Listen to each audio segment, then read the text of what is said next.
Taga saan po kayo sa? Poblacion Central. Ay, poblasyon. Magkatapos nyo pong magdasal, pasok na po kayo. Yan po ngayon, emergency po ito kasi masakit po ang tiyan ng pasyente.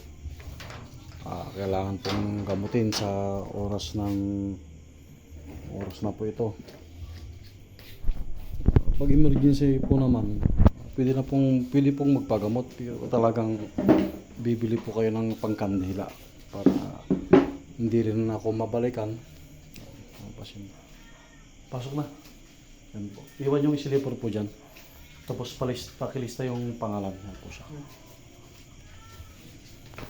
Yan ang mga pasyente taga Sison, Poblasyon.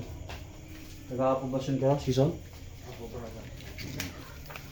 Video ko lang ha. Ilang po.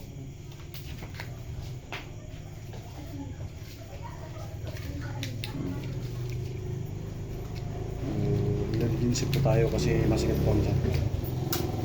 Masakit po yung tiyan nyo? Opo. Sino pong pasyente? Yan po, ito yung pasyente po natin na masakit.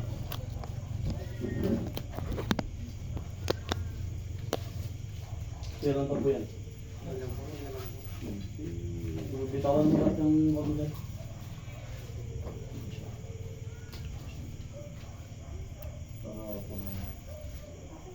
Bigat ang mata. Sa pagkakasulok ng mundo, ibinigay na ba?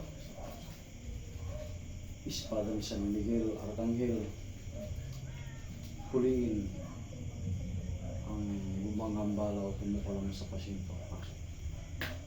So yun yun siya. Hinga ng malalim 3 beses. Hinga ng malalim 3 beses. Tapikin ng 2 beses yung tiyan.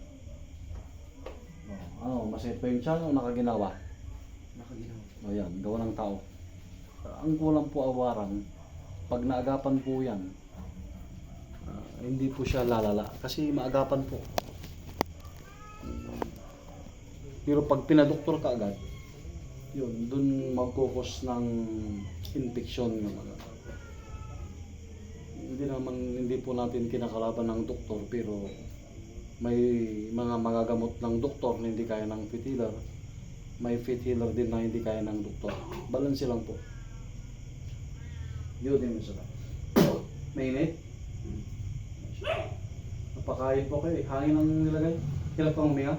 Hindi na po po. Kanina? Naiipit. Ngayon? Nakaginawa. Hinga ng malalim. Inhale, exhale.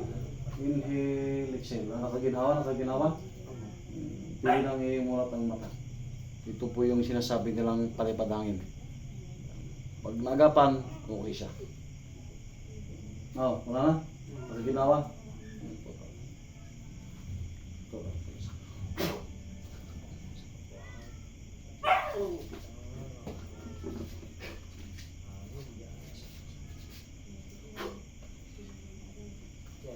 Ito mo.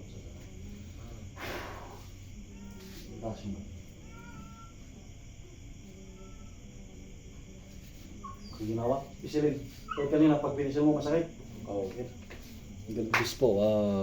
Brother Tumpo ng Pangasinan. God bless po.